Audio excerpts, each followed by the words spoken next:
Matt, year 2 in BUCS Super Rugby, and I guess kind of heartbreakingly, we're back at the scene of the crime, the scene of the final that just slipped through your grip after a really awesome debut season. How do you feel like now you're back at Rodney Parade, and I guess probably reflecting on that afternoon where you just came out second best to Cardiff Met?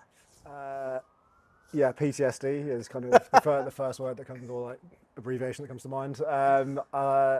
The pitch looks great, which is nice, and I can remember the wind as well, which is still kind of going on. But obviously a pretty gutting day, and yeah, like you said, kind of just came out second best on the day. But yeah, I don't really know what else to say. Don't want to delve too far into it. But look, okay, no cup at the end of it, but still a season to take so many positives from, so many incredible players who've moved on, but also incredible players who are now going to take the mantle. So, you know, it's still got to be very exciting for you stepping into this season. Yeah, I think the key thing is obviously it's great to win those kind of things, but actually what kind of really matters is if you look at our team against Sale in the PWR Cup, the weekend just gone, there's 11 players that played in the final that are playing in that team, and that's kind of what it's about. It's about, you know, helping those girls on their journey rather than, you know, it is obviously really nice to win trophies and stuff, but you know, it doesn't always happen like that. But really happy with how the first season went. Just that was one that got away. Yeah, just missing that little bit of silverware at the end of it. I mean, it was your first season in charge last year.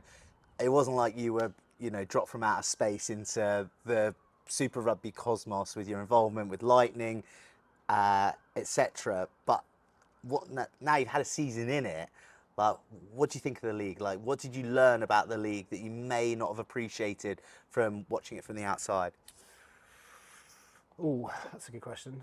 I think just like the quality of opposition is just one, and I think, you know, next year is going to be really interesting with the new addition of Brunel. I think that's something that's going to just get even more kind of competitive across the league.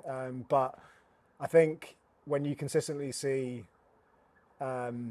what those girls are doing outside of BSR, so where they're playing, you know, like the level that they're playing at. There's girls at World Cups. There's girls, you know, playing in Prems and Celtic Challenges, all that kind of side of stuff.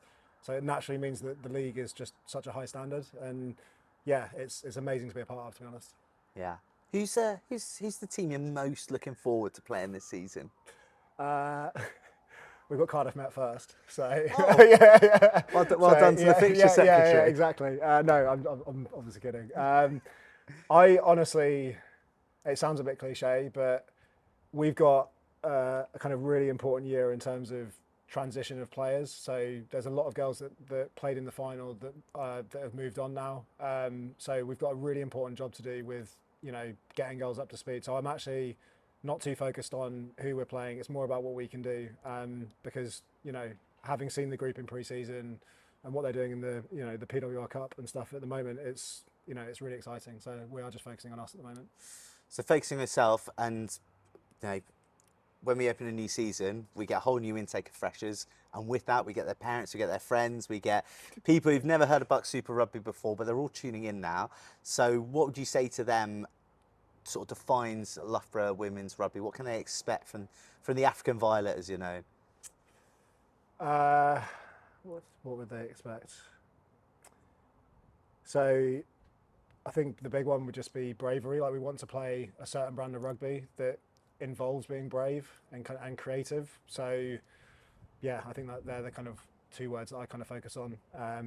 I think there was another thing to mention would be, you know, having watched lots of the kind of like clips from the Lions on their recent tour in Australia, there's a great quote from the Irish boxer that helped them with one of their tests, which was, you know, prepare to win by skill or prepare to win by will. And it's like that kind of side of stuff epitomises what I'd really like to be about. That is a nice note to end on. I remember watching that from Katie Taylor. Yeah. That is an epic quote. Well, here's to bravery and creativity this season for the African Violet. Thank you very much.